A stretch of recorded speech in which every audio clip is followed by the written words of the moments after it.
we've got Katina here. Katina eats kilos. But how do you get into the whole thing in the first place? So I was watching a lot of YouTube eaters. It was a lot of Nathan Figueroa, a lot of Adam. Was Randy third? No, so yeah, I didn't really find out about Randy until I started doing food challenges myself and looking them up. Which is funny. He already knows this. He knows that you were my number one. No, I'm just kidding.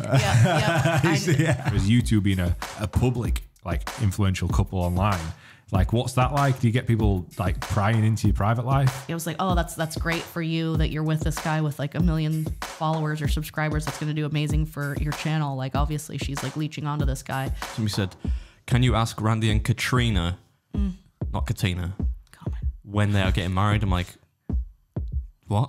Fucking no, block. Like, what's wrong with you, man? Like, it's nothing to do with me. It's nothing to do with you. It's certainly nothing to do with me. Like, why would I ask him? Plus, like, Randy's got probably less followers on Instagram. Just ask him. He's more likely to answer. Yeah. Still watching Beaver videos, yeah? Hi, I'm Adam. And I'm Josh. And welcome back to the Breaking Bread podcast, where this week this was very unexpected, but I'm glad that we managed to make it work. We've got the yin to Randy's yin to Randy's yang, yin and yang. Yeah. I'm not that she's defined by Randy. We've got Katina here. Katina Eats Kilos, who makes a lot like Randy and myself, makes videos on the internet eating lots of food. And she's going to tell us a little bit about that. And, you know, we're just going to have a fun time today talking.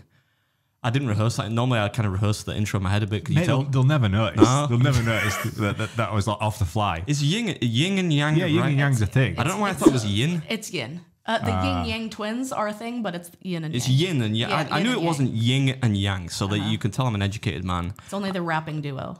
Yeah. Well, she's studying Japanese. Yeah, well, you would know then. How are you doing, Katina? Oh, I'm doing great. I'll pretend Thanks for having me on today. I'll pretend it's the first time we met. Oh, yeah, you can totally have a Thanks. fist bump. Yeah, it's a thing. Have a fist. Yeah. Steady, we're only getting started. Let's go. Let's start as we need to go on. These Navy guys. How are you enjoying Leeds so far? I'm actually really enjoying it. I spent quite a lot of time kind of just waddling around the city in my spare time. And I really enjoyed it. It's a lot of shopping. There's really not a lot of like historical stuff to check out as far as I've seen by foot. No, you're right there. I can't think of very many things. Yeah, by history, Leeds doesn't have a good track record given the entertainer from BBC. That's pretty much all it's famous for.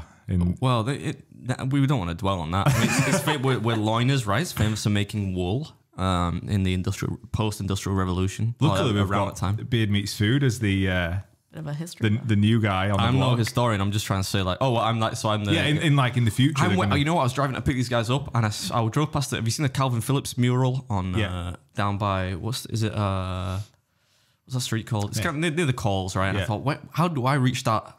I mean, surely worldwide, as many people must know me. But you're too anti-mainstream to ever even get in the realms of that. Like, if anybody offers you any opportunity, just turn it down. But like before you even figure out what it is, you're like, no, not doing it.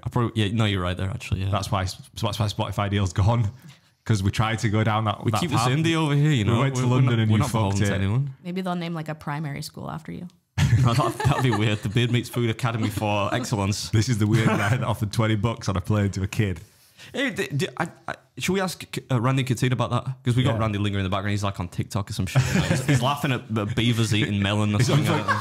He was just telling us on meatspin.com, which Adam had never heard of before. Don't Google that, kids. Happy to say This is why we got that strike on the channel because we come out with stuff like this. Yeah, we did. We got a strike. But this, like, I'll tell you a quick story, right? So I don't want to recount it because people would have heard this before. But I was on the plane, right? And a little girl, she must be maybe 6 or 7. Maybe at 7, 8. It's hard for me to tell. She's with her grandparents, right? She's I was flying to Canada, right? And she didn't like a plain meal, like she didn't touch it, right? And I had eaten my plain meal, right? And the cabin crew lady, she took mine, cool, and then she got the little girl's meal, and she went to kind of throw it away. And I was like, whoa, is all that food going to waste? She's like, yeah. So I thought, oh, right, well, I'm still a bit peckish, so I kind of leant over and I was like, hey, little girl, I'll give you $20 for your plain meal. And needless to say, I got quite a negative reaction for that. But I thought I was doing something nice because I thought, well, this is going to go. I don't hate seeing food go to waste. As you know, I ate I shouldn't have ordered 2 salads last night, but I did. But I didn't want to eat. Anyway, and I thought at the same time, she's probably going on holiday. She could use some spends, you know, like a bit of spending money. I'll do something nice. Is that weird? I mean, what was the negative reaction? Yeah, I don't understand. First of all, the cabin crew lady was like, she said, at first she was like, "Are you serious?" And I'm like, "Yeah, you're gonna waste a lot of food, you know?" And she's like, "No, sir. I cannot allow you to buy this passenger's in-flight meal. I can bring you some snacks." But and I'm thinking, well, I'm only trying to prevent the food. Like Keanu Reeves when you did that. That was just my all-purpose American How accent. good was that? That was pretty good. Yeah. But so I was trying to prevent the food going to waste while doing something nice by, I could have just said, "Give me the food." You could. This is the third time I've told this story, so you can tell I'm a bit bitter about it. But I thought it was perfectly normal. And like a grandma kind of looked at me weird, and the cabin crew lady looked at me like, "What the fuck is wrong with this guy?" So I felt kind of like, a pressure of people around me thinking I'm that word that we can't say. I'm doing something wrong. But I thought that was normal. Well, you look sketchy. Well, yeah, there is that. I know I look a bit weird, but. Yeah, I don't know. It could have came off as a sketchy situation, but I feel like your heart was in the right place. That's what everyone's saying. They try to let me down. Oh, your heart was in the right place, but yeah, it's weird. All right, anyway, should we move on to? Right. We got a YouTube comment this week. And segue. Yeah, well, let's jump straight. We've figured out that you're. Get that beeper. Get that beeper ready, mate. You see George roll his eyes like, "Oh, more editing like, to do." Sick. You guys Right. watch Always Sunny in Philadelphia? Nah. No, Randy, we don't even have that here. Quiet you. Well, the term is diddler in that. Oh, diddler, yeah? Yeah. Maybe we can use that instead That's in the probably future. a bit more PG, diddler. Anyway, Right, so we've got. Let's cut to the YouTube comment this week. Is actually a DM that went in that you received last night, and I think it's the best DM ever. We're gonna have to keep this guy he's gonna have to remain anonymous, just in case, and you'll understand why. But check this out, right? So this is a DM that Adam got. It's time for a YouTube comment from you. this was nothing to do with the podcast. I got this to my Instagram, and I would never normally betray somebody's confidence, but it did make me laugh. So it's in the request folder, yeah. So I don't know if he's accepted it. We'll ask him afterwards. But this guy's put, "I met a girl on a date last week. Turns out we both watch your videos. Ended up going back to hers watching your content, and she let me give it to her cold turkey. I owe you one, legend." I'm like, what? And she let me give her it cold turkey. That's bad, right? You should. Yeah, I mean, you shouldn't be saying stuff like that. But I mean, yeah, I'm happy that they both watched this, and it was something they could bond over on a date. Quite literally, yeah. Well, yeah. Give it 9 months, they'll be like really pissed, won't they? I hope they were safe. I don't know how old he is, but safe. I'm pretty sure cold turkey. I'm going to assume that means they were not safe. Well, no, doesn't it come from your recent Facebook post? Yeah, that's what he was. Deli sandwich. Yeah, he was. Turkey, He was responding to like a dad joke I made on. I said something like, "I'm quitting meat after this cold turkey," but he's made a sexual figurative sexual expression out of that. But yeah, all I will say about that is I'm happy that two consenting adults bonded over my mutual love of what I do. Just doing the horizontal mamba to an eating montage. Who said that first? Like, how do you watch YouTube? Oh yeah, I love this guy that eats tons of food. You wouldn't say that first. This is the vision that I've got, right? And I can't ask you this question because you're in this weird eating world. Like you're all just within that. What are you trying to say? We're all weird. George, right? You're getting down and dirty, right? You're having a romantic night. Why is this me? Because you're there, mate. We're wanting to get you involved in the show, right? You're getting down and dirty. How off-putting is it going to be if you're like, trying to do the business and you've got Beard Meats Food on the screen in the corner, gobbling some sausages. Sausage gobbling away. Like, that's not... How can you I'll have you know, how can you find your rhythm with that? A lot of couples watch me. I get lots of pictures of couples in bed. I actually quite look. Not, I mean, the first person perspective. They're in bed and I can see like their feet. Sometimes like a suspicious bump in the covers. But and I'm there. Then I'm sure they're not warming up for the act, but they're just watching my stuff in bed, and I'm all right with that. I watch Bob Ross in bed sometimes. It'd be easy to watch a Randy video in bed because he'd be like that every bite. Yeah, it would certainly attribute to the mood. You experienced that firsthand, didn't you? Yeah, he's an erotic eater. I mean, like erotic, not neurotic. He makes a lot. And I've eaten like some animals, right, in like the middle of contests. They don't make as much sound as Randy. Like he's like, I don't know if it's for like effect or if you've got like a little sect, a little cult part of your sub base really like those sounds. It's showing that I enjoy the food. Right, well, there's that. I mean, you could do that in other ways, like this food is good. But anyway, it was an experience. That's the only comment we had. I've got one more question regarding that. Did you accept it and reply? I think it's one of those pending. Like I don't really know what to do with it because I don't want to get back and I don't want any more information. Basically, maybe just we'll clip this and you can send him the clip back. So just be like, "Cheers, dude," and then send him the clip back of us talking about it. Maybe I don't know. Can we move on to something else? Go. Am I taking control? You're at the helm, mate. Well, let's start with. I feel like we've kind of sidelined Katina for too much of this podcast already, but do you want to give us the KatinaEatsKilos origin story? I would love to know a brief, concise history of how you got into. I imagine it's. I know you did the whole bodybuilding thing and whatnot, but how did you get into doing food challenges? And also, I know we'll get into this a little bit later because I'm interested. Katina's done a couple of MLE contests, unlike Randy. So we'll talk about that. But how do you get into the whole thing in the first place? The whole eating thing, yeah. So in 2019, I did a bodybuilding show, like a women's physique bodybuilding show with the National Physique Championships, and so leading up to the show, I was dieting pretty heavily, as you know, is required because I was a natural. So I had to kind of dig pretty deep as a small female. But I started watching like eating videos, the deeper into the cut that I got, because I got down to at one point, I think I was like less than like 12 or 1300 calories a day while working out relatively heavily, which is just because of my size. I'm a pretty small person. And so I was watching a lot of YouTube eaters. It was a lot of Nathan Figueroa, a lot of Adam, no, Randy. Was Randy third? No, so yeah, I didn't really find out about Randy until I started doing food challenges myself and looking them up, which is funny. He already knows this. He knows that you were my number one. No, I'm just kidding.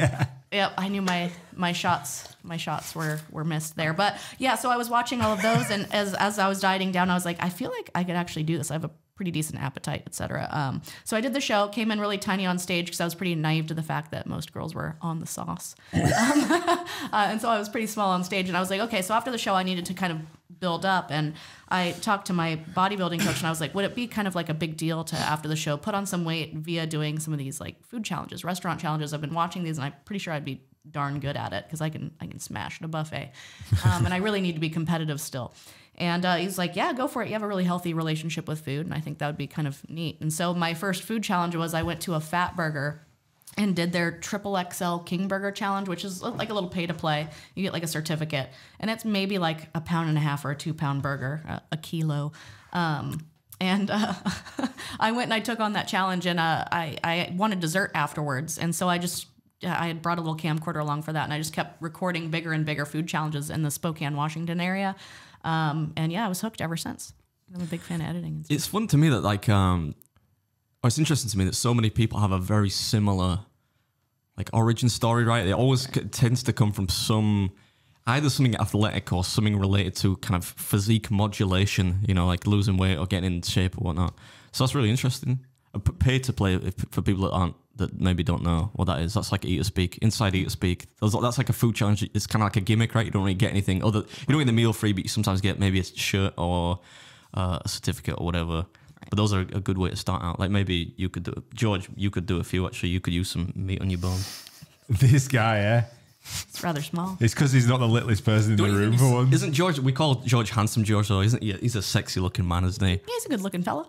See, we told you, George. You should stop being so modest. Yeah. Can we go red? Good pearly whites on him. Good pearly whites. So how did you go from I guess starting doing those to when was it you thought I want to make YouTube videos? I guess.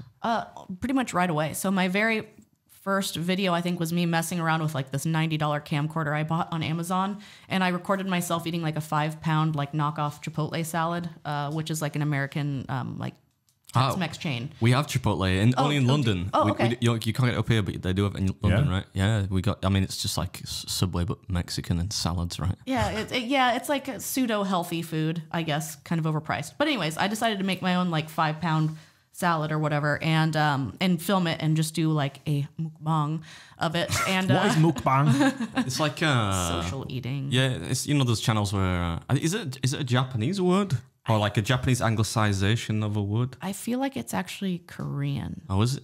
But that maybe Google confirm that one. What it means is you're watching people eat, but there's not really. You're just watching people eat, right? You're not really. There's no necessarily not really a story to it necessarily. Yeah. So mukbang is just watching people eat food, right? Right. Okay. And deriving some entertainment therein. Mm-hmm. It's like a social thing. But it was just me kind of like sound checking and video checking that because I kind of had only dabbled in editing back in high school, or would that be secondary school here or whatever. I dabbled in it a little bit. We had like the OG Final Cut or whatever. Anyways, I threw that into an editing program, made sure that I knew what I was doing, and then from there went and did the Fat Burger Challenge, knowing that. I'm really sorry. There's a fly. I do kind of see it. It's fluttering. No, it's still somewhere over that way. Sorry, go on. I keep interrupting. I'm really sorry. No, it's nowhere. Fucking studio. Easily distracted as well. But yeah, so I kind of always knew that if I was going to do something like that, I would like to film it. I've always kind of had an interest in comedy and in entertaining folks. So my like OG dream, if I was to like be able to do anything in the world, would have been to do like some sort of like stand-up comedy sort of thing. Even though I'm like a relatively serious person, I'm also very wacky. Once you get to know me, that is interesting. We had Brian Lacey on last week, who's like he's a comedian in England, right? Mm-hmm. He's not like super famous or anything, but like he's on the circuit, right? Okay. And he was that's an interesting. Is that that's something you could still like dabble in though? Yeah. Yeah. So I enjoyed like adding a little bit of commentary and stuff into my videos that's funny, which I guess is probably one of the main things that. Here's like a segue, because I get this quite a lot, is the discount beard meets food. It's like watching discount beard meets food. I mean, he's still pretty discount. Nathan Figueroa anyway, didn't you? So. Well, so here's the thing is, so when I got started, I went to art school back in the day for a little while, and one of my favorite quotes was, "Good artists borrow, great artists steal," and it's a great quote. And so what I did is I actually ended up, that's why I'm probably only a good artist, is I borrowed. I took from 4 YouTubers that I really enjoyed watching, and I kind of tried to synthesize them into my own channel. And so one of the things that I really liked that Beard was doing was the voiceover aspect, because I was like, half the time you have no idea what's going on in their mind, and I was like, I would love to do something in their mind, and half the time I'd forget to say something that I wanted to say, so it's like, why not record a voiceover? And I think that's where I can kind of do a little bit of my ridiculous comedy. I think that I'm funny, but I mean, maybe some people don't, some people get it. But yeah, it's really smooth is your commentary, I find, in the videos. So the transition between you talking on camera and then the commentary coming in, it's better than mine. Yeah, like it's more fluid. Like yours is deliberate. Like you'll have like a natural pause, and then you'll say some like you'll like laugh at yourself or some shit like that. It's just some bollocks. Then you'll go back to eating and try to shit on camera. Whereas like yours is a lot more fluid. Oh well, that's good. That's a good thing. If you can take something and make it better, then that's only a good thing, I would say. Yeah, it's like dying inside. No, I my commentary. That's one of my favorite parts to do though. Yeah, because like that's normally me. When I do it, it's normally me. I don't know how long after you do it, but I come to it like maybe 4 days after the fact. So I kind of forget a little bit of what happened at the time, and that's because a lot of people comment and be like, "Why are you laughing at yourself?" I'm like, "Well, one, I'm that guy that laughs at himself, but two, like that I forgot kind of that happened, and this is like a humorous take on it. So I quite like to extend that, like to start doing them like 3 weeks later. Yeah, just to really come back and be like, "Fuck, I can't remember that." But yeah, I think it's a clever way to do it, to be fair. I mean, on sort of stealing four artists and bringing it into one, I was doing a little bit of research, and I looked back at some of your original videos. I saw the big Chipotle salad, and then like 3 or 4 videos later, you see this little guy in one of the thumbnails. Yep, I'd actually was DM'd. I in a thumbnail? Yeah. So I DM'd you. Oh, and you said yes, you did. I can't believe how nice you are. It's because like we know what you really like. I am a nice person. No, so on the intro of the video, she says, we're watching Beard Meets Food do this burrito eating challenge, and I was thinking like in America we don't have these, so I sent him a message and he replied to him, well, why don't you make your own? So that's what I'm gonna do. Yeah, so like you like encouraged you encouraged the growth of this creator. Well, how cool is that? I'm just saying, great. I live to give. I totally didn't know I did that. Yeah, you were really nice about it. I was like, I sent you a message. I was like, yeah, I kind of plan on using like, and I did like a really terrible job like photoshopping you like into like the thumbnail with like a big 5-pound burrito you had done, and then I was like, and then do you mind if I add your logo? And you were just like, yeah, go for it. And I was like, all right, let's do it. No, that is no. I'm happy that I thought it was going to be I thought you'd stored that up and you were going to say this guy was an arsehole. He didn't reply. No, you were really nice the whole time. Yeah, no, and that's kind of the cool thing with like the eating community on YouTube is everyone was very supportive. Your buddy Wayne was one of the very first people who like started giving me shout outs on his channel. and like followed me right away and everything. Cause you know, you have like those core people that you like beg to follow you at first. Like every Facebook friend I had, I was like, please follow me so I can monetize. And all my family members. And like, I would go into like my mom's YouTube account and like my own video right away to give it like engagement and like comment and everything. Just trying to get the algorithm in my favor. It was like the little things that I think many people will relate to that. If they are creators, my mum doesn't even follow me like on Facebook or anything. I'm legit, and like half my friends don't, and I don't blame them. Like, why would you? But no, everyone's very like a sad annotation. But my mum follow me. She doesn't even listen to this either. No, it's probably a good thing though. Like I as I've said on Randy's podcast, we need to make an active, like, conscious effort to not swear, because people in my real life have started listening to it, which is like not good. So we need to. Do you find English people swear more than Americans, or no, equal? I feel like it is quite a bit more. I feel like Ireland was the most. I mean, I feel like their pause words. Feck is like every other word. Yeah, in Ireland, it right? really is. And like sweet old ladies say it too, and it's kind of shocking because you'll be like walking down the road and they're like, "Oh, fucking Egypt," and you're like, "Oh, whoa." That wasn't bad. Calm down. That's a good Irish accent, right? So back to the bodybuilding. We want to do bodybuilding or food, or can we do both at the same time? I mean, I suppose we could do both. I think I'd be more interested to hear about like initially to hear about the bodybuilding thing, because we've never had a bodybuilder on the show. You? No, I'm not a fucking bodybuilder. Well, you were stage ready though. When No, you did that, come on now. I don't want to make this a loving. I've never been like, I've never been interested in it, but I would love to know what because I talked about dieting, right? So I suppose we could go. Right. But I'd love to know, like, but what were the motivations for getting into it in the first place? Were you just competitive about doing this thing that you like, or for bodybuilding in general? So I actually started out like my life as kind of like the fat nerdy one. So I was like really into World of Warcraft, like all through high school and university. And I was like 21 years old, and I found that I looked up my BMI chart, which is like a terrible method of judging your body shape. But I looked up on the BMI chart, it showed I was obese. And I like had this mental breakdown in like a fitting room. And so I started kind of looking into fitness stuff, and I was like, oh, I want to change my life around. I'm like winded going upstairs. And so I created an Instagram account at the time to start like following fitness people, because this was like when Instagram was like brand new. And so I just started like taking like the free terrible fitness tips off of like Instagram. And I ended up following this IFBB Pro guy, which is basically like the professional level of like a physique competitor, one of the roided kinds. But anyways, he was like running deep, dark secrets of bodybuilding.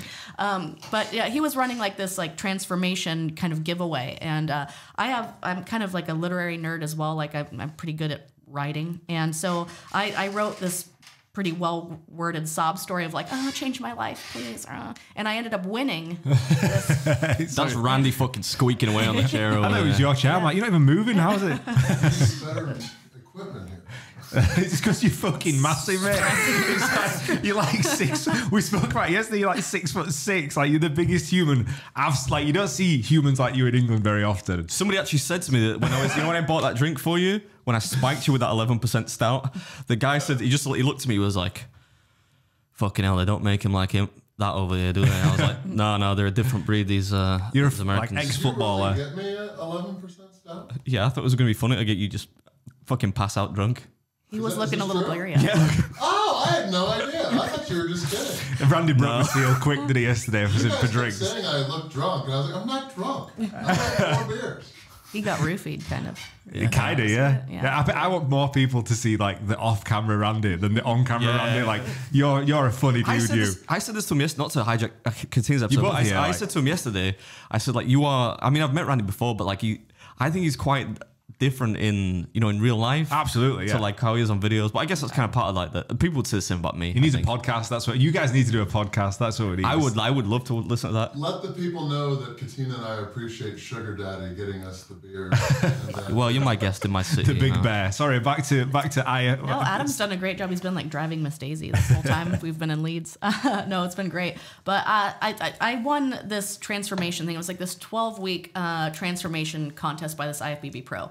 And during that time, I think in like 12 weeks or 16 weeks or whatever it was, I lost like 30 pounds. And during that time, it was like this terrible, like cookie cutter 1100 calorie diet with like an hour of cardio every day. But then it taught me like bodybuilding moves. So he was sending me, this was back in like the heyday of bodybuilding.com. And he was giving me like routines that I could follow and learn how to do bodybuilding moves. And I absolutely fell in love with it. Like once my body changed completely and I felt really healthy, I was like, I want to do this for other people. And so I was one of those people that the moment I got through that, I was still in college for art at the time.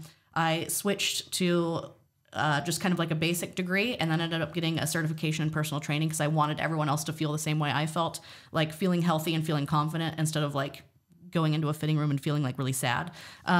So I thought that was kind of like a fun thing to do for other people.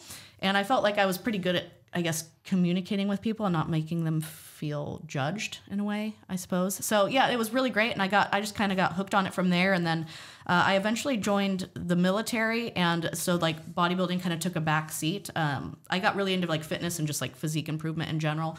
But then I learned more like scientific nutrition as opposed to like the IFBB nutrition. I started following actual doctors and then reading scientific articles and not just like bro cherry science. picking. Yeah, it wasn't bro science anymore. I got off of bodybuilding.com and started following actual science. Stopped eating chicken and brown rice, boiled chicken and brown rice, a couple of fucking yams, some broccoli. Yam, is that Actually, sweet one of potato? my Yeah. Well, I just because in present company, I understand. I suppose they probably would have known what sweet potato was though.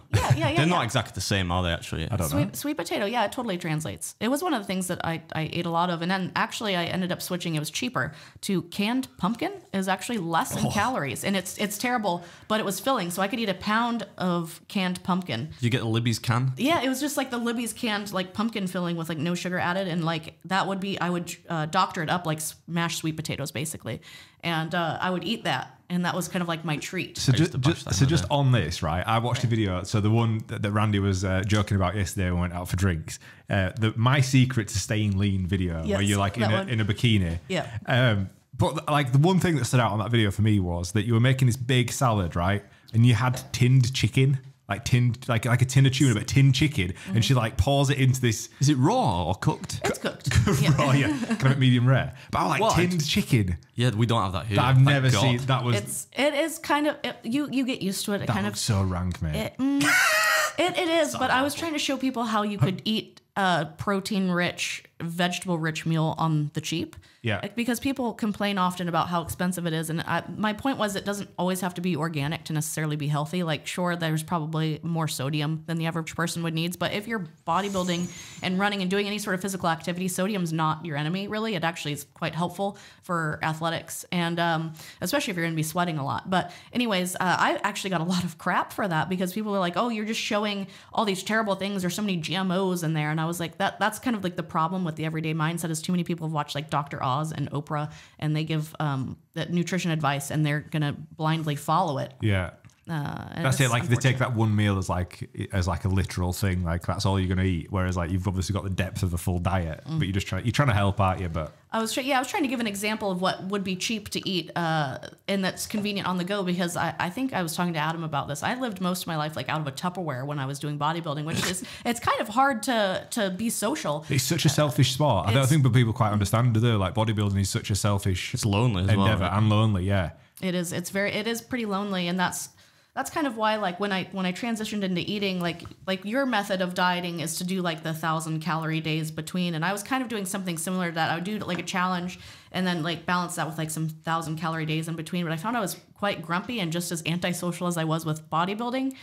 And so right around the time that I met Randy, Randy was really into like his stationary cycling thing and like doing a lot of cardio to kind of balance things out. And that was kind of the moment that I started adding cardio into my routine, because I felt like I could have like a social life again. Yeah. If I did like that extra hour and a half of cardio, I could go out and have fun at night and be able to eat like at least 1,700 to 1,800 calories a day between challenges. So that actually was a really great compromise to kind of learn about, because I was kind of anti-cardio a bit because I thought it was kind of overhyped, but when you do what we do, it's necessary if you want to have a little bit of a social life. I fucking hate it. I hate it with no purpose. That's why I used to eat way more when I was, when I played like five-a-side footy like a few times a week, or soccer. But yeah, like now it's a necessary leave. I walk now because I love walk. I could walk. I put the Breaking Bread podcast on, listen to my own voice. I look now, and just like walk for 90 minutes or whatever. Yeah.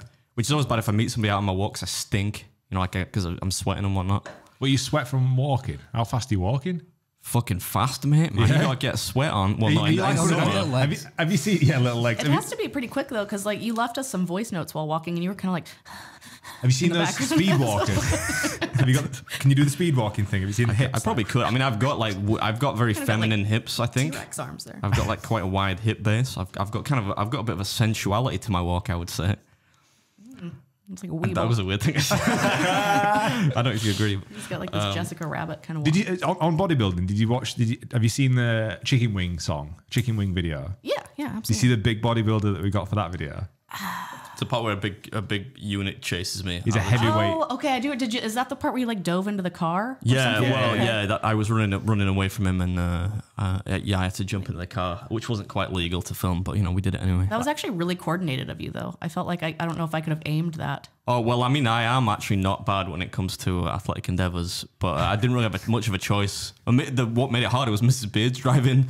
I had a very small window of accuracy that I could have killed myself, but she's a good sport, is Mrs. Beard. She is. What was it like meeting her? It was really neat. It was actually I think more neat to finally meet someone shorter than myself. But no, she's really a lot of fun. It was nice getting to meet her and just kind of sit and just relax and talk. Did you think what I thought, as in like, what is she doing with this guy? Do you know what I mean? Like, how she needs a medal.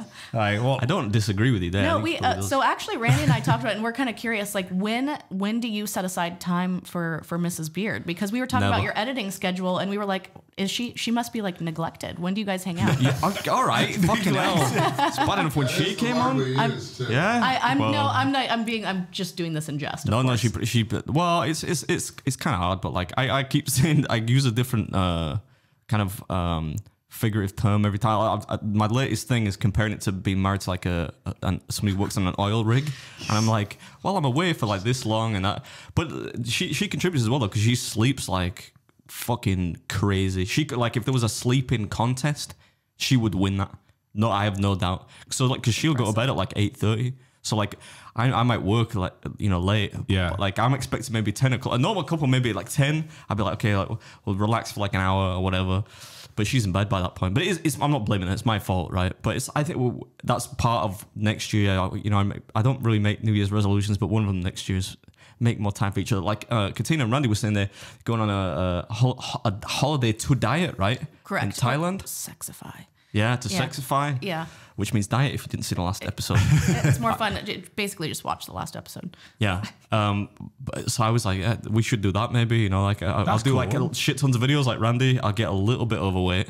And then we'll go on a holiday to diet, That's well, she cool, will diet, but like I will. I like that. It should be fun. And I mean, like if you'd like document that sort of. No, I'm not taking a camera with me. That's the one thing. People keep saying to me like, if and when you get married, you're gonna do like the full wedding cake challenge. I'm like, I think if I owe Mrs. Beard one thing, is that I don't bring a camera to our wedding day and make a fucking pig of myself eating wedding cake. I don't even like wedding cake. It's horrible. I might get one of those pork pie wedding cakes. That's awful. I hate pork pie. That's the Carl, you're from Yorkshire. How can you hate pork pie? That's one of my new favorite culinary things is just beef wrapped in pastry. I wish that was more common. All we have is you've been to Greg's? Pockets. Yes. But not as much as I would wish. No, we went to a small independent place in Pickering. It was I believe it was called Russell's Bakery. And I had my very first Yorkshire pasty. Yorkshire pasty? Is that pasty. Is it like a Cornish pasty? I believe so. It was crimped on top, and it was just loaded with butter. It must be and a Cornish pasty with some sort of Yorkshire twist. I don't know what that would be. I'm not sure. It was a meaty gravy with peas and carrots and potatoes. Sounds like a Cornish pasty. There's not much gravy in a Cornish pasty, though, is there? Maybe that's the Yorkshire thing. Right, we're gonna have to do some research, George. Find this out for us. It was rather solid. I don't want to use the word coagulated, but it kind of was. It was just kind of in there. Was it like pastry with dog food in it? Yeah, it did. It did kind of look like Alpo. That's kind of like what Cornish pasties. I hate Cornish pasties. I hate pork pies. All those things are just grim, mate. I don't mind. I mean, they're not a big part of my diet, but I can eat a pork pie if they're on. This is a good question. This is a nice segue. So the one dude, right, sent. I'm not going to do the Instagram comments yet, but one guy messaged saying, so a guy called Dork Tricks asked, same question as Randy, which I forgot to ask. So we'll start with you first. Right. What is your food kryptonite? Food kryptonite, So, as like, in what cripples me. Yeah, well, like for him, it appears to be like he'll eat anything, but he'll moan like fuck about mushrooms. Oh, I swore again. We need to get like a. Can we get like a swear jar, please? I genuinely. We should get that. I need to actually. stop swearing. We need one in the office and we need one in here because it's not good. Yeah, trigger a sound every time you do it. Yeah, we'll put like a quid in and we'll send it all to charity at the end. But sorry, what's Great idea. That we can know that. Let's do that. Yeah. Yeah, yeah. For me, it's the dislike is raw red onions, but I can I can handle those. They give me terrible heartburn, and I just hate the bitter taste of raw red onions. He probably saw me. I gave saw away. you, I did wonder yesterday you gave them to Randy, right? Yeah, You want my I did. red onions? I was like, I love red onions. I don't. I can't stand them, but I love mushrooms. So, but my kryptonite I've learned, and that's only been on this recent tour here, is baked beans in mass quantities.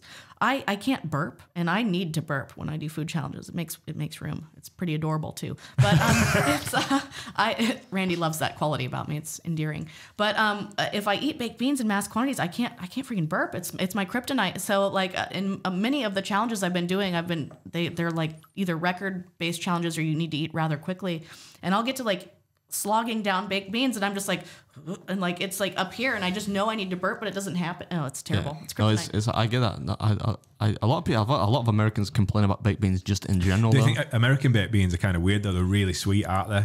Yeah, They tend to be. They're Yeah. so sweet. They're nice. Like I mean, that's a. Well, that's I like think all that's more beans. like barbecued baked beans. Yeah. Typically.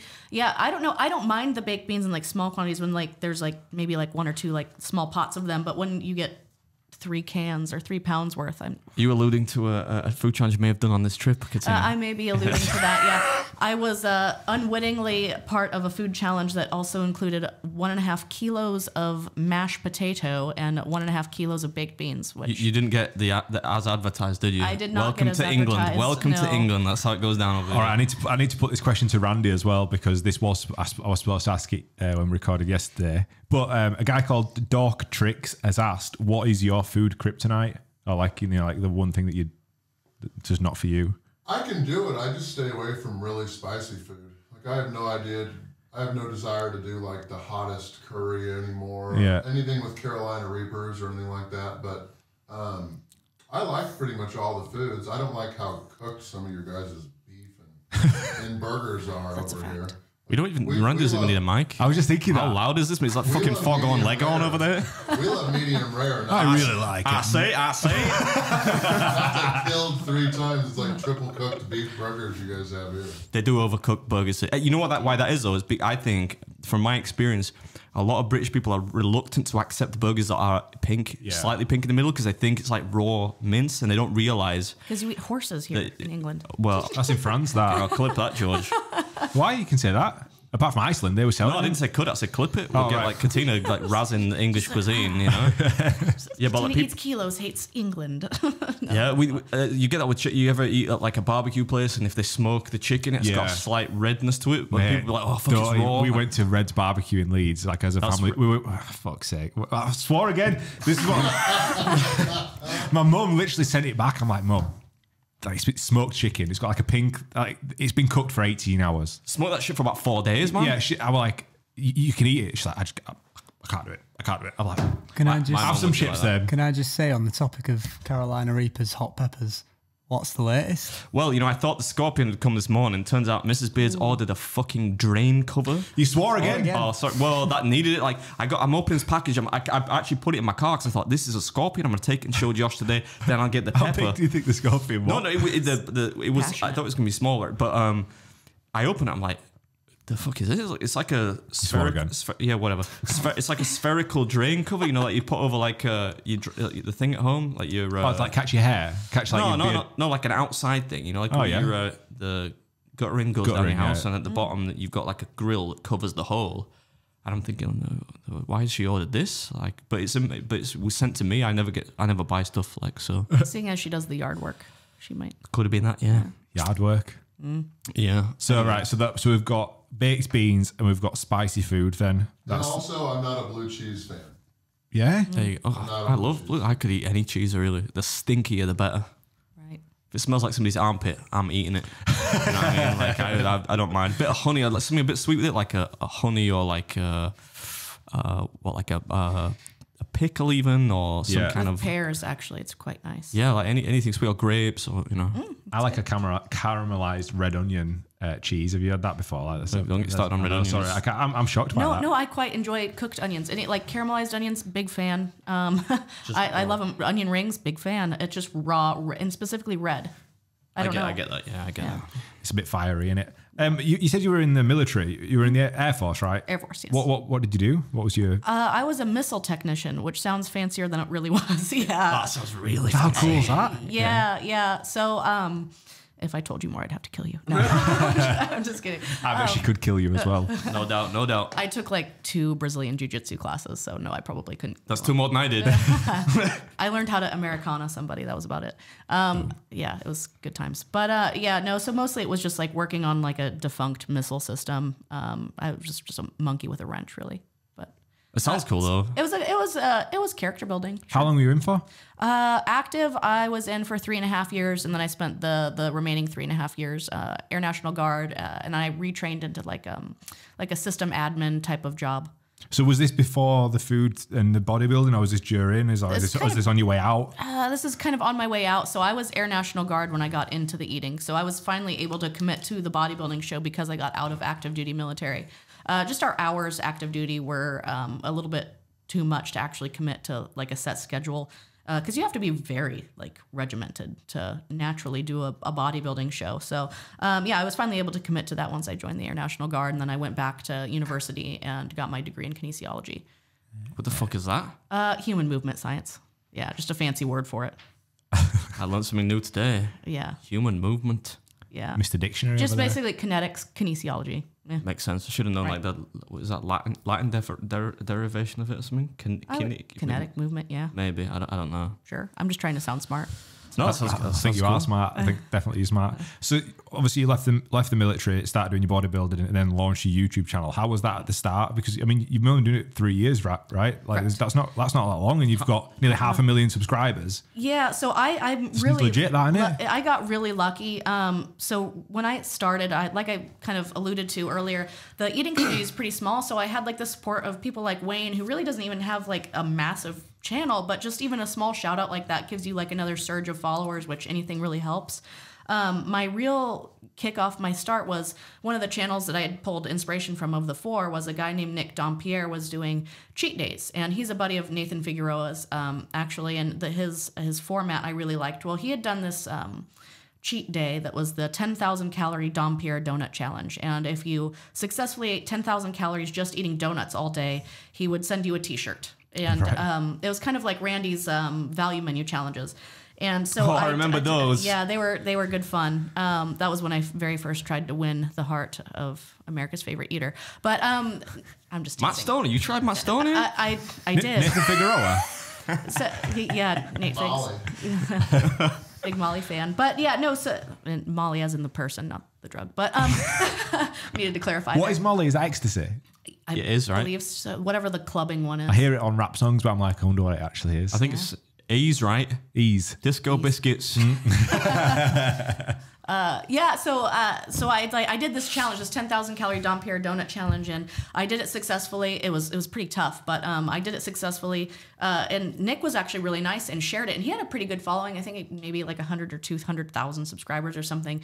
And he gave me like the surge to finally like monetize my channel. Like a surge of new followers came my way, and or subscribers, I should say. And I was able to monetize from that point, and then it just kind of slowly snowballed from there. And then you'd get kind of those like I thought they were viral at the time, videos that would just give you these big jumps. And so by the time I eventually met Randy, I had a few viral videos at the time, and I think I was floating right around 100,000 subscribers by the time we finally met. And then it's just kind of grown from there. So how did it all start then? How did you guys meet? What's the story there? So Should we ask? Should we not ask? So you've had Kate Ovens on the show before, and she was actually one of my kind of eating heroes as far as like females go. Sorry to interrupt you. Kate messaged me last night, and she said that it was in response to I think I posted a video of us outside the assembly, and I was like, "Eating friends, yeah," and she responded saying, oh, I'm so jealous. I said, I'm sure they'll get to you, Kate, at some point. So you should probably message Kate and just say like, yo, when you're in London, maybe. When we're in London, yeah, I promised her we'd be in contact. We're so fly by the seat of our pants, we still don't even know when we're going to get to London. But yeah, when we're there, I definitely want to reach out. Because she was like one of my original like female like eating inspirations, just because I thought it was great that she could be classy and not sexualize herself eating, which unfortunately is the case with a lot of people. And so I kind of do my best to come off rather asexual in my videos if I can, just to not encourage that sort of, I guess, what is the word, climate. But anyways, she was one of my original, but back to Randy's story. So,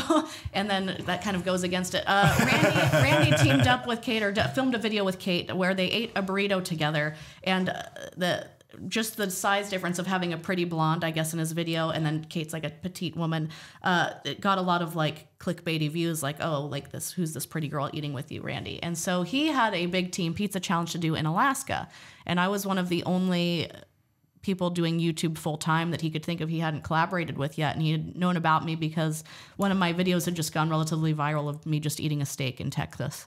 And so he reached out to me, and I, of course, like fangirled, and I was like, of course I'll go to Alaska with you. And we met up, and we spent 10 days in Alaska together, like trapped in a vehicle driving from city to city, because Alaska is just madly vast. I think it... What did you call Randy's van?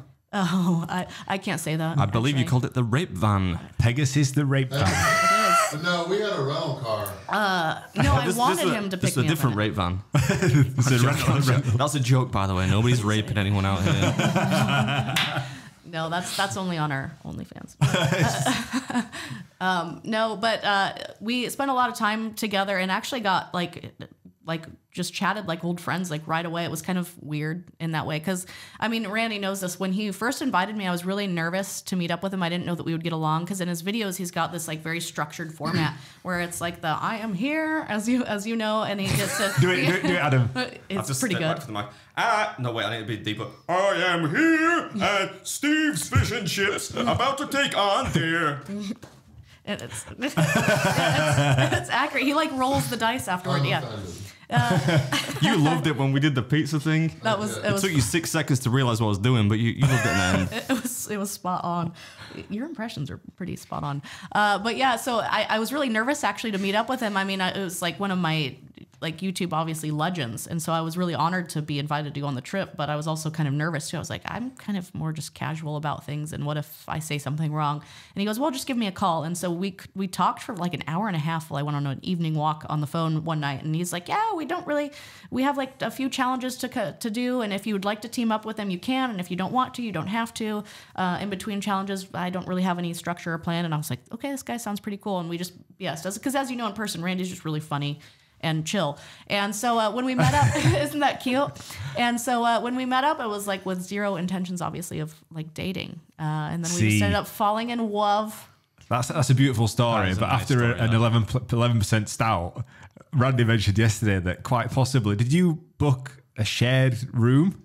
She told me she wanted to share a twin bed with me and a double sleeping bag. I wanted to be Big Spoon. Yeah. So I think Randy's intentions may slightly have aired on. That was actually the romantic version because I asked the same question to Kai yesterday just to pass the time, you know. And Randy was kind of giving like it was all business, you know. Like I thought that Katina, I could use her kind of image and the disparity in size and whatnot, and what Katina mentioned to get more views. I thought, well, that's not really that romantic. So Katina gave you the Disney version there. I think. I tried to, yeah. Well, you got to put a little bit of a Cinderella spin on it. What you're missing a lot too is that I was trying to gain a lot out of it, but she actually siphoned all of my views. I paid for the whole trip expecting to get it all back in the videos, and then she got all of the views.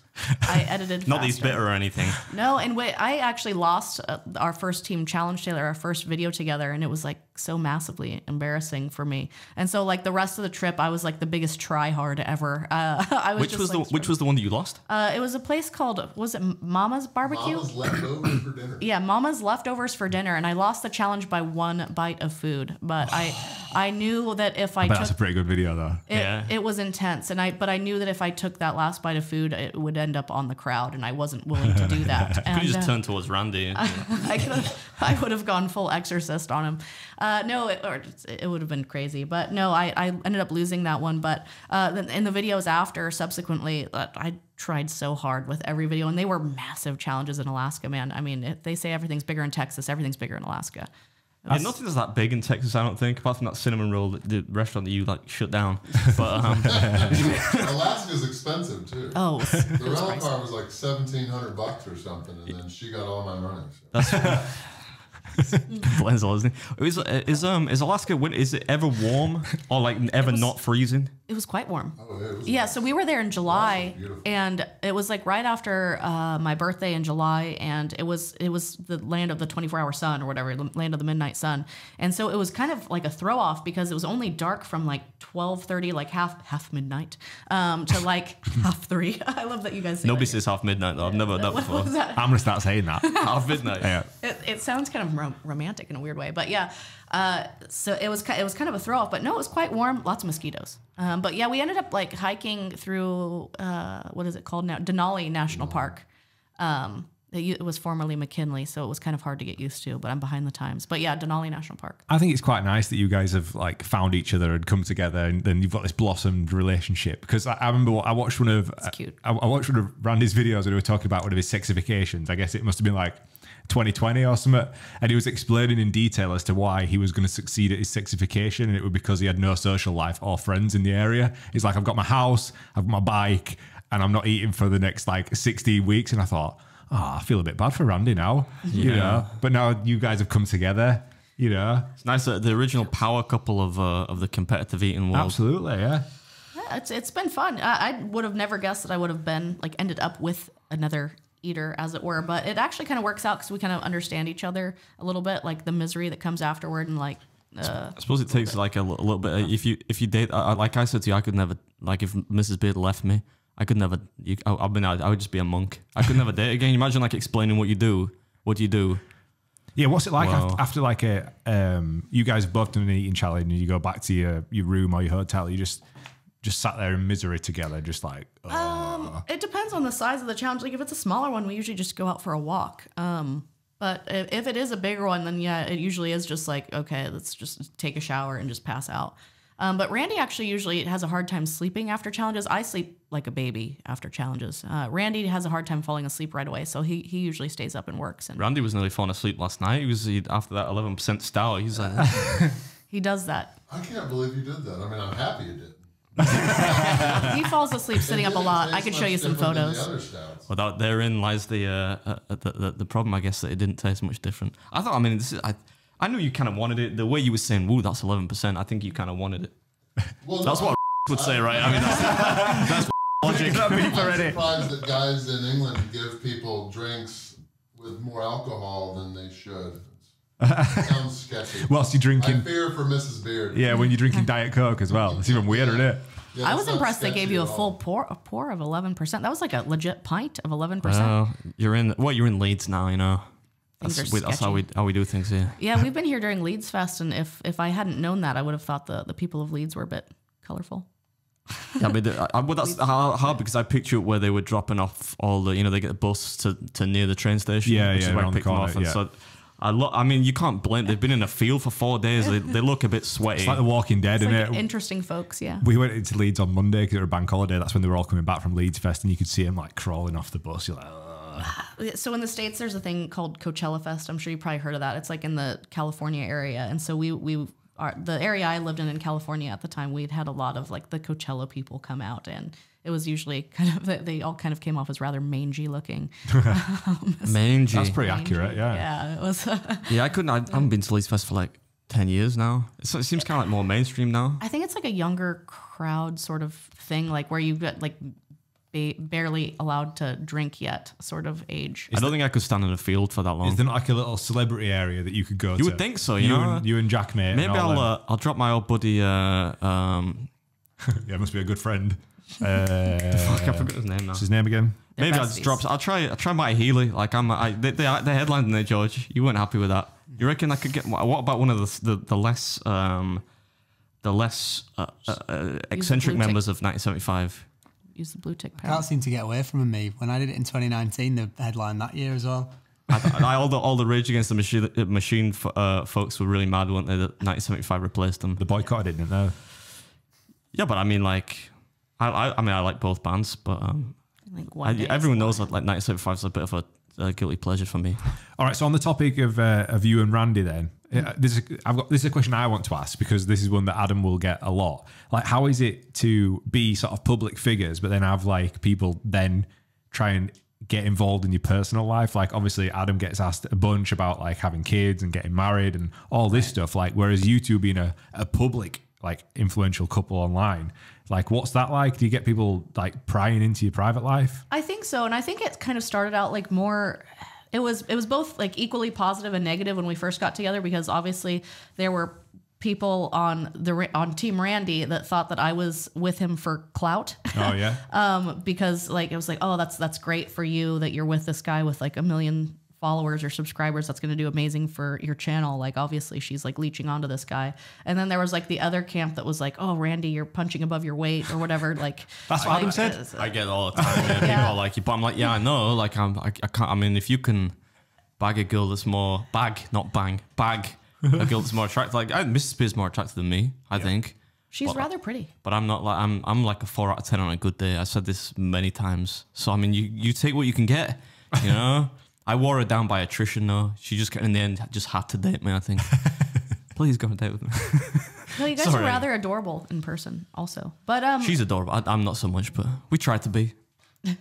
No, we also learned about the term shipping, which I guess is short for like relationshipping. So before we even like started publicly air quote dating, people were already shipping us, which meant that they were like wanting us to get together. Like our very first video, everyone's like, oh, we knew you guys were going to end up together. You guys vibed really well. And your chemistry was there and you could just see the sparks. And so that kind of started the way. But now it's more like the things like, why aren't you two married yet?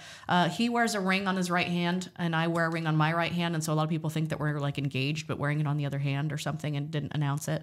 Somebody asked me, sorry to cut you off. Somebody sent me a message. You know, I posted that picture of us. I posted a picture of us on a video last night and somebody was like, this is how little they care, but how much they care at the same time. Somebody said, can you ask Randy and Katrina, not Katina, when they are getting married? I'm like, what? Fucking no, block. Like, what's wrong with you, man? Like, it's nothing to do with me. It's nothing to do with you. It's certainly nothing to do with me. Like, why would I ask him? It's bizarre, isn't it? Plus, like, Randy's got probably less followers on Instagram. Just ask him. He's more likely to answer. Yeah. Still watching beaver videos, yeah? Josh videoed me and posted on the story. Actually, I just submitted a question for Katina. You did, yeah? All right, we'll check that out. Cool, all right. Keep interrupting. Nice. I'm sorry. I just had to say that. I don't know why people talk at me about it. No, the Katrina thing's pretty common. I actually had like New York Post was like, oh, we're going to do you a favor and like share about you. And then they ended up sharing about me as KatinaEatsKilos on national media. It's just like, you couldn't even do your research to get my name correct. Media's fucking dog shit, man. They called us Breaking Bad, didn't they? Yeah, it's probably. Randy did that as well. That's great, though. Yeah, it's Breaking Bad podcast. I feel like we might get buried beneath, the whole Breaking Bad TV show. Which I've never seen, but I heard it's good. We were actually kind of surprised. I think, what were we trying to find? I think it was like your Instagram or tag you or something on Instagram, and there's like several Breaking Breads out there that are like floating around. Some dude, when we first launched it, like from another Breaking Bread podcast, messages and was like, why have you called it that? Like, that's what we're called. And I'm thinking, fucking get him on, mate. Like, you call it what you want. There's a massive one though, isn't there? They were number two like behind one of the Joe original. Rogan. Yeah, one of the like original podcasts is called Breaking Bread. I think we're gonna have to change it eventually to like Breaking Beard or something. You got to change it once it's done. Like, I was kind of surprised that you didn't go with that like play on words, because I mean, breaking beard. Well, the first time you told me, I thought that's what it was going to be, and I thought it was going to be like a series of psychological and physical. What was the names that we came up? I came up with two names. That's what it ended up being in the end. It was in the end, yeah. Oh, that was it. It was going to be Breaking Bread or Table Manners, wasn't it? That they were like the two that I came up with. Because I'm like, it's got to be kind of food related to sort of be with you, but it needs to be completely independent. Like, who cares, man? We can change them if you want, but like, we've got all the shit done now, right? Yeah, I mean. But we all also completely lack table manners as well when we're doing what we do. I don't think you typically see someone eat a Parmo with their hands. So. Some of us more than I'm sick of hearing about Parmos. Like, Randy's addicted to them, man. and then like by him being addicted to them, I now am too. After having especially the double decker one that was like stuffed with kebab meat. Which was your favorite one? A little bit taken of the three. So I only did 2 of the 3. Which and that was at like We did the Central Park Cafe, which is like the home of the Parmo, and the station was there. and then the Station Hotel. Which Yeah, was your favorite over those 2? the Station Hotel. And I have to say that because it was loaded with like kebab meat, and not only that, they were like super fun and nice there. The Station Hotel, they're super nice. They're nice at Cafe Central Park as well. That made me sound like I was hating on them, but no. We stayed at the Station Hotel for a couple nights, and they were just so much fun, so nice. And Were they playing Share when you got there? they were doing like a lot of like really bad like ABBA karaoke when we got there, and it was I love your love for ABBA here. By the way, No, but that's not a universal thing. Let me tell you. When I got to I don't mind it. It's No, you like ABBA? I never do. really get the ABBA thing. When I got to the station, they were playing. It was like a Share marathon at like maybe 1 in the afternoon, and they're all a bit sauced already, right? They used to be serving people, and they're like, "Yeah, if I could turn back time." So I was like, "What's your favorite Share song?" And they were like, "Oh, I didn't think about it." I was like, I like that, you know, the one from Mermaids, the Shoop Shoop song. Can you sing that? Cut in If the you jingle, want- Beard sings. Is there a jingle? No, but carry on. It goes like, if you wanna know if he loves you so, it's in his kiss. That's where it is. Oh, I thought George was going to fill in. Come on, man. yeah. Fuck's sake, you're a singer. I swore again. Yeah. Yeah, it wasn't bad, right? They time well. auto-tune that, Judge. And but like then they got into, we were talking about shit, and I'm not a big Share fan. I like that one, and I like Gypsies, Tramps and Thieves. But I really hated that, that heavily modulated one. What was that, in like the early 2000s? Do You Believe in Love? I don't know if that's the name of the Can you song. sing that Oh, again? no, that Can is you- definitely I'm not not early singing. Come on. 2000s. No, when was that? I feel like that had to have been mid 90s. No, do you believe in love? Are we gonna? Oh, it is amazingly auto tuned, but you can't help but just belt that one out when you get a slightly inebriated or beyond. No, I hated that. It was so overplayed. 98. Ooh, I wasn't far off Yeah. then. Did I say early 2000s? I only kind of know that because I believe I had that on cassette, and cassettes kind of went out after 98. I remember. You remember those kids' cassettes, tapes? My first car had a cassette player that had an aux cable coming out of it. You remember buying them, yeah? Yes, I used that because then I would plug it into like my iPod Classic. Yeah. And then you could listen to your music. Joey's like, what the fuck are you guys talking Kids about? nowadays, eh? Anyway, Make a mixtape for somebody. Oh, I used to do mix CDs all the time. I was a big like music head way back in the day, but Actually, I was gonna do like part of my. I was gonna do the. You remember when I did with Kate? I asked those stupid rhyming questions. I was gonna do that again, but because you kind of sprung this on me, I didn't have enough time to think of any. yeah, I mean, I sprung it onto you 24 hours ago. I know, but like then I went out with these two are animals, drinking and whatnot. We were just hanging out, and but anyway, Back to you and Yeah, you and back to Randy, that. like that question. So, like, how many, like, what's the weirdest shit you've been asked? Or like people prying into your life? it was What are you laughing for? you told me this yesterday, maybe. this is like the behind the scenes, but we get a kick out of it is when we filmed the challenge that we shared our first kiss after. One of the comments that we got was after we did a team pizza challenge, and a lot of the comments were it was kind of funny. It was like, ain't nobody after that. And we were actually like, wow. So it was actually pretty funny because that was kind of how Randy after a pizza. yeah, Get in, son. We both had like the cheese I carried sweats. her on my shoulders that day. Oh, he and did. I won over her heart. I was so full. So like we were talking about, it was my first time doing back-to-back challenges because at the time I maybe filmed one video a week, maybe. And we did like 7-pound challenge, 8-pound challenge, 7-pound challenge, and then it had a team pizza to do. So we went into the challenge and my stomach was like bloated. I looked like I was in like my 3rd trimester of pregnancy. And I go into it and there's like media everywhere. And that's the whole reason we came to Alaska together was for this team pizza challenge. And I was like miserable. And I was like, Randy, you're going to have to carry me. Like, I am not hungry. The sight of food disgusts me. And it was like a very simple, easy pizza challenge. Like, it was an 11-pound pizza, loads of toppings, very easy to eat. And I think, finished it with like 2 seconds to spare or something together. It was like, the time limit was 45 minutes, and I think it was like 44:57 or something. Great like for the video, though. It was, it was amazing. But yeah, he definitely carried us on that one because I think maybe, if I'm lucky, I ate a third of the pizza. Maybe. This is Randy Santel we're talking about here. Like Yeah. the greatest He's the food goat. challenger of all time. the goat. If he can't carry, who can, Well, no, and most people would say he just always carries me on team pizza challenges anyway, so it would be like nothing different. That's what he said they did with Beard, right? On your team pizza challenge, carried you through it. I did 52%. 52%. Yeah. 52% apparently. Yeah.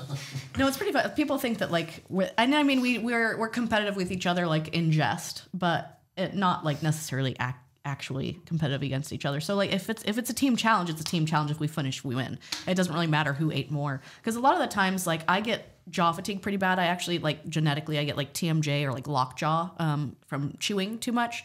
And so like strategically I'll like eat more of the bulk of the center of the pizza, and he like sacrifices himself to eat the crust. And so then I do end up looking like the hero because I eat like tons of the slices. That's fucking teamwork. Yeah, it's the way it is. That's the weirdest romantic thing I've ever heard. Yeah, he takes romantic it. though. Yeah, Isn't that precious? He just eats the boring crusts for me, the pizza bones. I like that. That's a good dynamic for especially for a team food challenge. Right. You know, I think that's cool. Yeah, we get along pretty well, and a lot of people like our banter with each other as well. Because like we've told you in the car, like our love language is kind of like smack talk. So Yeah, it was getting a little bit heated earlier on. Like, I mean, You two are funny, man. Like you two, like you should have a podcast. You're talking about podcasts. I would totally subscribe to that. yeah. it would just be nonstop, just tearing each other down. Somebody did all the work for it, and we just had to talk.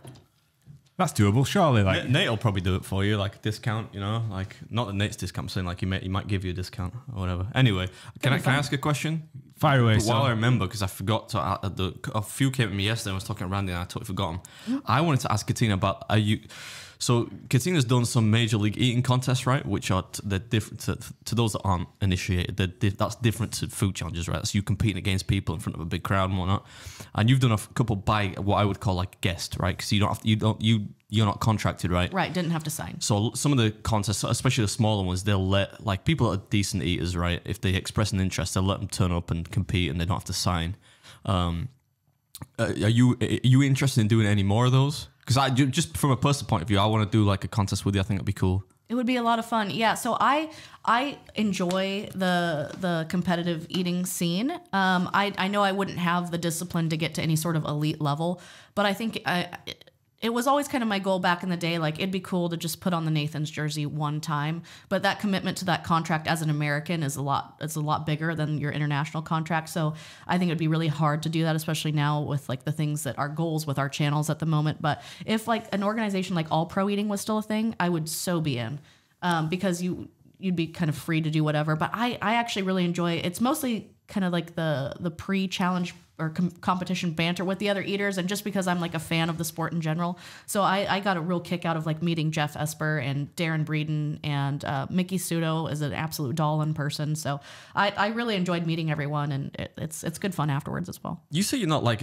you could qualify for Nathan's easy, man. Yeah, and woman. Would it like I said man like that? It would be fun to do. I think one time, but so maybe like when we start to transition maybe into like his channel goes towards dietetics or whatever, and I slowly like kind of let go of the reins on food challenges, I might kind of dabble in that. Maybe. What's you mentioned about it being detrimental as an American. What's the deal with that? What do you mean? So it's kind of almost like an exclusivity contract. So they kind of like own the rights to your image in a way. And so you can't do independent contests, number one, which I think are kind of fun to take part in. Not that I've really done many. But you're not really able to do things, I believe, that earn prize money. I could have that totally wrong. And you're right. And also for you guys as well, like things like if you do events, you know, like if you did a ticketed event or something like that, or TV work, you can't do those, or you can do them, but MLE will want to cut. What? Yeah, right. Well, that's why Randy was shit talking so much yesterday. Sorry, guys. What backwards I was stuff? being nice. Oh no! I feel strong. Fuck, mate, we're gonna have to cut that part already, man. You get me sued. No, and I'm just a fan of this of the sport. So like in general, I'm in the eating scene, but I'm still like a massive fan of eaters as well. And so I do a lot of like fangirling and stuff. So I just got a kick out of like I had Sam Barclay do like the intro to my video when I did Benny's, and so he just started the video with like a "What's up, Kilo Crew," and he just nailed it with his like. Sam is an MC, like in Major League Eating. Sam's one of he's a nicest MC, I think, and he does like like he whips the crowd up into a frenzy, but he's an Aussie guy, so he can just the stuff he comes up with on the spot like blows my mind. Like the just mad like hype that he can come up with. He's an absolute genius. But I had a really great time at all of them, and I was pretty happy with myself for not really doing any sort of training leading up to either of them to be able to kind of hold my own, because I think I ended up tying with Derek, is it Jacobs? Jacobs, yeah, tall guy? Jacobs. Yeah, the tall guy. He's nice, right? I ended up pretty much like tying with him, I think, in the donut contest, and then I like was like a quarter of a slice behind him, I think, at Benny's. What was the And he's like ranked. the fuck is this cat doing? I don't know what he's doing. Is he? Are you taking a selfie for your mom? What are you? No. Hi, Karen. You can tell that Ryan doesn't shoot his own videos because that's going to be exposed like a fucking. Wait, where do you come at the donuts one? So you tie with the. I think I tied. Because there was like I think there was like a 4-way tie for 6th place or whatever the minimum one was, and then I missed it by like 5 donuts or something. I can't actually solid remember. though. That's solid. It was pretty good, and I think I would have actually gone beyond that. They had this weird rule where you couldn't switch boxes until you were finished, and you had to keep these boxes stacked. And I just kind of, not to swear, but I kind of shit the bed, and I didn't switch boxes correctly, and so I spent probably like a good 30 seconds fumbling with boxes, and I missed out on easily another dozen donuts in that one moment. So it's kind of crazy in those 10 minutes how much you can miss out on with one mistake. The technicality of the eating scene is like what's most crazy. Yeah, I know, isn't it? You have to almost have to be in it to get it. Like people listen to this will be like, "What the fuck are they talking about?" Those challenges were pretty tricky though. Like especially Benny's, like there wasn't even a. It was very chewy. Is that the big slice? Is that the big slice one? No, it was I think it was a 26-inch pizza or 27-inch pizza, but it was very chewy crust, like a very chewy crust. So, I mean, I don't even think Jeff Esper finished a full pizza. I bet you would have won that one easy though, right? Yeah, he just Jeff smashed. could swallow my fist. Yeah, if I put my fist in his mouth, he would swallow it, I think. No, but nobody came close. was in the contest. No, that was only donuts. Oh, that was donuts. Yeah, we're gonna get Pat on. That's gonna be a wild episode. I would remember that one because I was like, all I needed from Randy at the donut contest, I was like, babe, my tripod doesn't fit on the table, so I'm gonna need you to help me film. And he was so busy fangirling over Pat Bertoletti that like the whole time my camera, he starts like panning, and you just see him just go, oh, and he's like talking about Pat to the guy next to him, and he's just fangirling. You can just see him like looking over at him, just going, it's Pat Bertoletti. And then just slowly, but that's fine because Pat really is a legend. So and he took like 7 years off.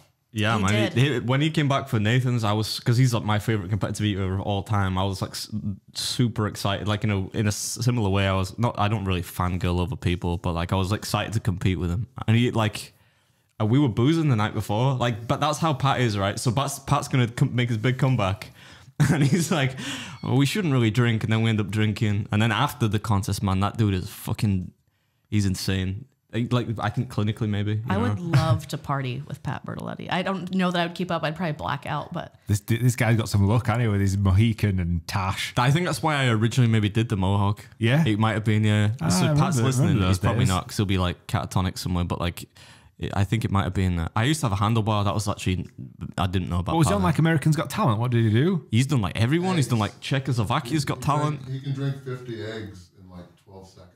Wow. His chugging abilities is he's okay. So he did this thing where he like chugged 2 gallons of chocolate milk, and it was like the most impressive thing ever. So 2 gallons. Being naive, I was like, I'm gonna try and do half that, and it did not end well for me. And I did it after I tried to speed eat a dozen donuts as well, and so I speed ate a dozen donuts, and I was like, well, I'm already kind of screwing the diet at this point, and I didn't film any of it, and I was like, I'm gonna try and chug a gallon of chocolate milk now, and I gave it a shot, and let me tell you. How far did you get? I got to about, I would say like 4/5, like maybe 80%, 4/5, like 80%. I'm not very good at math, but it was like roughly 80% of the way through, and all of a sudden I was just like, that's like, this is what's had to run. So like for those that may be listening or watching, right? Like I joke about how small Adam is, and he is a small little man, especially when he stands next to Randy. It's the first thing I ever said to him. But yeah, she did. I was not going to tell him that. What did he say? Oh, was that supposed to be a surprise? I'm really terrible at surprises. I didn't say a thing. You didn't hear anything. Oh, she got out of the car and she was like, I'm trying to do a Katina impression. It's like it's not like super high and feminine, but it's like not. I'm not saying it's masculine. It's kind of like a. You are really. Wait, I've got to do the voice. You are really shorter than I expected in real life. Oh, cheers. I won't tell Josh that. I sound like Bart Simpson. sounded just Yeah, like a little. that, yeah. Yeah, so what I was going to say was like, you're small, and it's kind of mental to watch you eat to see how much you physically consume. But like, you're much smaller than Adam, really. And so to be able to put away like, you know, Not much. almost a yeah, not much. No. But we stood back to back. I mean, as we saw, I'm almost there. It's like, it's unbelievable, really. All I need is a good growth spurt. I believe coffee. So did you answer the question about doing more? So you're going to do more competitions? I just want to know if you're going to ever, like, are you going to do any of the smaller ones maybe? Maybe not Nathan's, one that you don't have to sign for? I would love to, but I'm not sure. Maybe it was Sam dropping a hint. They offered, basically after I did both of those challenges, or not challenges, competitions, Sam sent me an email saying, hey, would you like to join MLE? You're doing a great job. And I think that was kind of the hint of, if you're going to do another one, you need to join.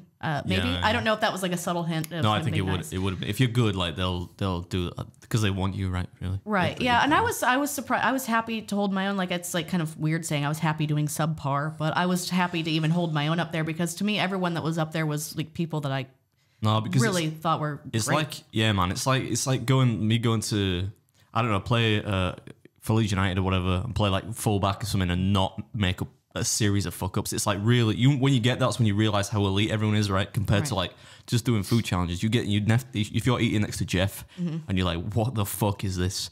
Because it's like just a different level. So if you can come in like, if you're coming in like a top 5, 6, depending on the contest, that would have been a really well attended one. Like I came 6th, I think, at Poutine, but it's like 20 of the best eaters there.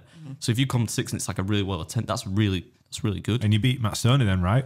I don't know. Did I beat? I think you've. I think that's like his It's favorite like, thing to say. you're like that Cal Frotch, you know, when he jokes about like knocking out George Groves at 80,000 people I at feel Wembley like Arena. That's the thing. We got to like find an episode of this podcast where I don't mention. Yeah, he's like, we need to keep like bringing that up. Anyway, this has been a long one, man. Yeah, Are we gonna go to the questions? Let's jump on to the questions then. So we obviously put it out on Instagram yesterday to try and get some questions in, and again we was inundated with questions. So You sent these to me. yeah, I sent you them as well. But we've just had a recent one come in from the big man at the end of the table on this side. Oh boy, is it PG? So from that is PG, thankfully. Yeah, but this is what I mean. Like, you need a podcast, Randy, because people need to see the real you. Like, you on YouTube is not you in real life, like, at all. So from the Randy Santel, he said, "Does Randy or Adam have a better looking beard?" Oh, I mean, is that a trick question? It's obviously can't lose Adam. that, can I? Yeah. The man has been growing out this beard for I don't know how long. It's not about size. It's just it's like, I'm a size queen. Everyone knows this. oh shit, we're about aesthetics. This took a turn. Aesthetically, who has the better beard? Aesthetically, I have to say it. It has to be. I mean, you can't. It's not that Randy's it's not really a full. He's got like if I had that beard, would you be happy? No, because you're not as good at beard hygiene as Adam is. So Randy's beard hygiene So I can get offended. is slightly subpar. I think his beard hygiene is. His beard hygiene, yeah. So like he'll eat and he'll have like little beard dingleberries for quite some time before he'll like realize that they're there. Randy had some. Beard has a calculated like shape with it. Yeah, have you seen? Like Yeah. when I did Gives me a headache trying to. when I did the video with him, I did kinda like like a squirrel cleaning I did the beard like wipe. So what you got to do is you put a napkin, open it out fully, put it on there, and then give it the old. That's Yeah, you had some like some sauce hanging You're off your very mustache vigorous. for about like 5 minutes yesterday until Katina said to you, "You got a little sauce there." I'm thinking he doesn't have a mustache, but that's a nice cropped beard. Like mine would be like that if I shaved this morning. That's clean. That It would innit? be like that. Yeah, already. It would be like that. That's a He clean did beard. a nice job shaping it. I was trying to get him to do that thing where you like like your hair fades into the beard and then it kind of gets fuller at the base. Oh, yeah, I thought that's that cool. looked quite nice on Yeah, him. yeah. Well, he ended up going to like the barber and just was like, "Yeah, give me like a number 2 all over," basically. And I think you need like a Turkish barber or something like that. Like that's those guys know what they're doing. See, that's where he went, but this guy I think was like in training, and like Randy left there looking like he just went to like Sweeney Todd. Like he had like cuts everywhere. He was bleeding. Like he had like it was terrible. Right. Well, I mean, am I going to move on? to You the next move one? on to the next one, then you win. Unfortunately, Randy, why did you ask that question? You could only have lost. There's no way you would have won that. But also too, I don't think, because if my mustache gets a little long, she tells me. Yeah. She doesn't Yeah, like mustache I've got this thing. I just don't like short mustaches. I used to have them trimmed before contests, but like I don't give a shit now. So like I just fully embrace it. I said to me, "Have you ever seen that show on TV? You guys wouldn't have, but Escape to the Chateau." The dude's got a mustache yeah. which is like touching his chin. yeah. That's that end goal. Really? And it would be like. Yeah, I can't sit it looks- across for you if you like that. Before we started dating, she filmed a Valentine's Day Q&A where she answered all these things about what she's looking for, and she said basically she gave me a lot of insight and tips that I needed to win before I began. my assault on trying to win her heart. And, she said that she basically wanted an Australian with a beard. Right. Okay. I did. So I can't be Australian, so I just do my best beard I can. I don't know. Every time you do an English accent, it sounds Australian. So you're getting there. Right. So I'm gonna get. This is quite good. Is Randy really that neat eating, even when at home and the cameras are not rolling? I would say so. He eats like so slow at home. At home, just at home. Well, I mean, I ate with him the other day. That was pretty slow. yeah. All the time. It's pretty glacial, actually. Yeah, no, he's Glacial. That's fucking brilliant, that, isn't it? Yeah, it's pretty slow moving. But yeah, I think it's just because we try and actually enjoy our food a little bit. And if you're actually like dieting, it just like really sucks. Nobody, I know no other people like us that do what we do, that rush their food anytime they don't have to. Really. In truth. Savor the moment. All right, so Neil, did you read out who it was from? Oh, no, I didn't. That was Daniel Mason 298. All right, so this is from Neil FC 2212. What's her eating and exercise routine outside of challenges? We kind of covered that, didn't we? We did kind of cover it, but like, what's your go-to? Is it still the cardio now, or do you do a bit? Are you still lifting weights? Well, it's different now that we're going to be pretty much on the road at all times. So like we're lucky. Like here in Leeds, we've been here for like 6 days. We've got a gym in our hotel, so we're kind of able to do like a traditional workout. But mostly on this trip, it's been just a lot of walking. We've been doing like 20 to 30,000 steps a day, which I guess would like translate to like 6 to 7 miles, I believe, roughly, which I mean, it's pretty nice. That's a good amount of walking. But yeah, at home, if I had it my way, there would probably be a lot more running. I got pretty into running for a while. I ended up doing like a marathon just out of nowhere. Was it in lockdown? Yeah, it was. I mean, we were kind of coming out of it. I kind of got a wild hair, and I was like, I liked running a mile at one point. I went to a friend of mine's wedding, and I went for a run and I ran a mile, and I was like, oh, it kind of actually feels good for once. And then I was like, I should sign up for a marathon now. And so I did that, which was a really dumb idea, but it was a lot of fun. What time did you get? I think it was 4:22 or something. Good time. Yeah, good time. What was your best marathon? I've never run a full marathon. Oh, yeah. I've only done half marathons and triathlons. I was going to compare. It was an easier. It was like a flat trail run, so it wasn't too challenging. But afterwards, I was completely smashed to bits, and like my feet were like never the same again. So it was pretty rough. But am I doing the next one? Yeah, next one, dude. This is Kunal Patel 085. Apart from Adam, of course. That's what it says in the question. I'm not adding that. Of course. What other pro eaters? I hate that term, pro eaters. What other pro eaters do you most admire? I would say I don't know. Does she qualify as? I really honestly, Kate Ovens was one of my original inspirations. Nathan Figueroa is kind of more retired at this point, I suppose. He was one of the original inspirations as well. So yeah, I'd probably say that. And then maybe in the MLE circuit, I really like Jeff Esper, really nice guy. Darren was a lot of fun to meet up with as well. Yeah, just good people. Who's the greatest of all time for you? That's my little. If you had to pick the greatest competitive eater of all time. Greatest competitive eater? Yeah. The cookie cutter answer would have to be Joey Chestnut, just because he's proven it on stage. But I mean, that's strictly hot dogs, I suppose. I think the up and coming is definitely going to be Jeff Esper. Yeah. Moving forward. Jeff was everything else. Watched a lot of Jeff Esper. Yeah. I enjoy watching. He's just like Boston, Jeff Esper. That pizza was dry, man. I tell you, that pizza's been set out there for hours now. I know Jeff listens. Corn dog out of the freezer. Jeff, let us know in the comments if that was a good impression. I love you, man. I want to do a video with you. I wanted to get you out boozing at Nathan's, and I'd love to get you in the podcast. So don't take that. Yeah, don't take that with any chemistry related meme that tells you it's good. Yeah, some sort. All right. So next question's from Steve MCG. Have you tried a battered sausage? Is that like a sausage roll? No. So a fish and chip shop in England. Okay. Apart from fish and chips and then like potato, what would you call them? Scallops. Scallops. That's it. Ooh, yeah. They do battered sausages. So like sausage links, like obviously singles, battered. We'd put the fish in and then they deep fry them. That sounds delightful. But no, I have not had one. It would be a little bit like a corn dog, but with a less sweet batter on the outside, not on a stick. I'd be open to it, but I haven't tried one yet. No. You should try it. Like it's pretty good. Pretty good. I'm open to just about anything as long as it's not like obviously disgusting. Like I have no desire to try like balut or anything like that, or like that fermented fish. That's the egg thing. You know, right. Did you try haggis when you were in? That was Hogan's. Was that on Hogan's breakfast? No, there was Lauren sausages were on that, but there was no haggis. I don't believe on Hogan's. They had it in Weatherspoons, I think. Right? Weatherspoons, yeah, was our first haggis, and Did you enjoy it? I really enjoy it. Even nice, right? crappy Weatherspoons haggis is quite nice. Yeah. Good, yeah. That used to be a good day on shift, that, when they used to do like haggis on like a Sunday dinner. Yeah. To me, it's not too dissimilar to black pudding, but I think it has like a more, it almost kind of tastes like, do you guys have like stuffing here? Like, like we would eat at Thanksgiving, like stuffing. It has like that same sort of like seasoning base almost to it. It's slightly aromatic, isn't it? Yeah, I think it's much better than black pudding.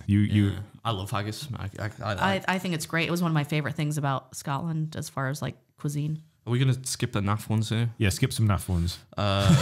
We did no offense to those. We've covered a lot of them. Well, Huggy Hallam said the origin story. We've covered that. We kind of got into Randy's non-beard, so I'll leave that one. Somebody's asking about like toilet habits. I'm skipping that just because that's really weird. It's ferocious and disgusting. There's your answer. There's your answer, Chucky B. Yeah. We did a Nathan. Somebody asked a question about Nathan's actually, which was not me. And Max versus Food, who asked the question yesterday, he asked about MLE events as well. He's going to get because he did the strawberry one, and I think he's going to have to sign. Rob Sully 21 has asked, what's your favourite thing about Ireland?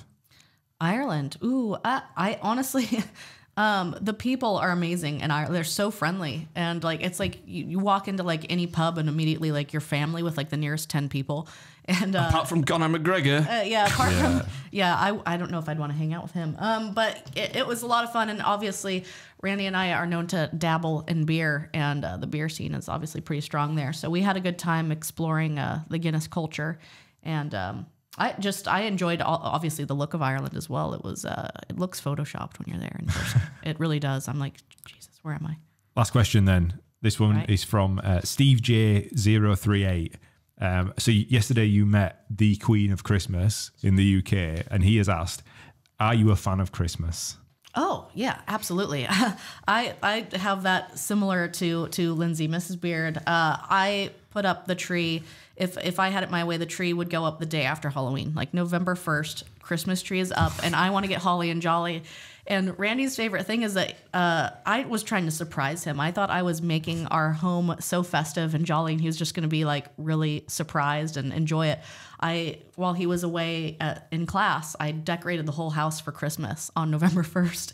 And I shared like a story of it on Instagram because I knew he wouldn't be able to check Instagram.